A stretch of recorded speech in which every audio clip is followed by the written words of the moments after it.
Did you know that Nokia 5310 has an internal storage of 2 GB and you can access all social medias with it except WhatsApp? You can access Facebook, you can access Twitter, you can access Instagram with it.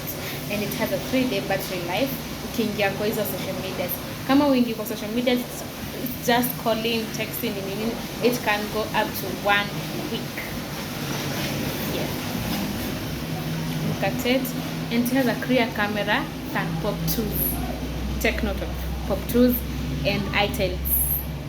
So grab one